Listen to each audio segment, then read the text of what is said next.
both my parents, my father and my mother, did not quite understand or like it, perhaps. The fact that this 11 or 12-year-old boy in the morning say, I had this dream and I think I can figure out what it means. I would look at another person who has come as a visitor and say, I think he was scared. My father was a psychoanalyst. In his time, obviously, he was a Freudian. Our house was full of psychoanalysis books. It was full of psychoanalysts talking to each other. And of course, occasionally, I would see a patient. I read Sigmund Freud when I was 10, 11 years old. And I was devastated by it. I'd never thought that the human mind could be studied like a physical object. And Freud's model was physics. So I think eventually when I did graduate with theoretical physics, I did not find it difficult to apply that kind of thinking to human minds. I managed to bring those two subjects together. I managed to study learning in children using what I thought were the methods of physics.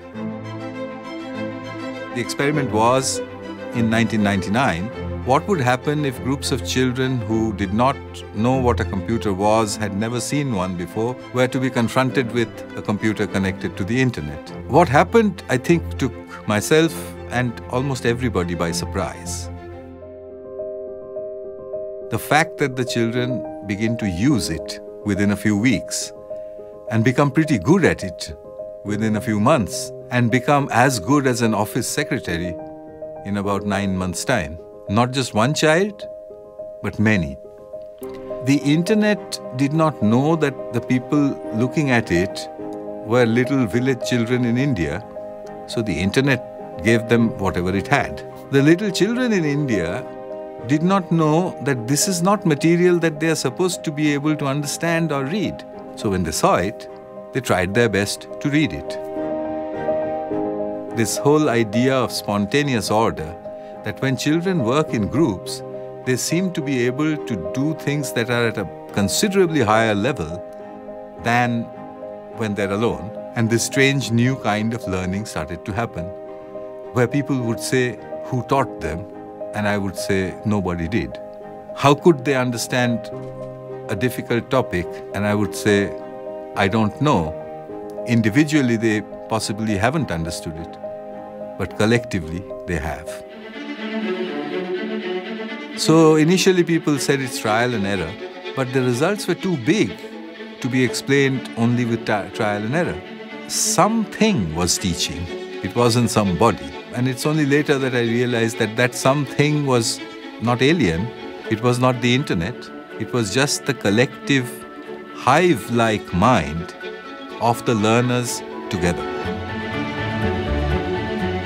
At that time, 1999, our predominant understanding of learning was that things have to be taught in order for them to be learned.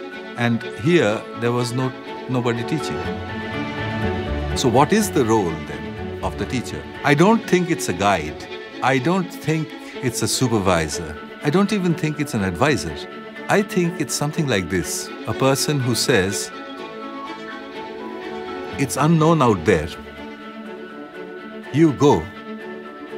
I'll be with you.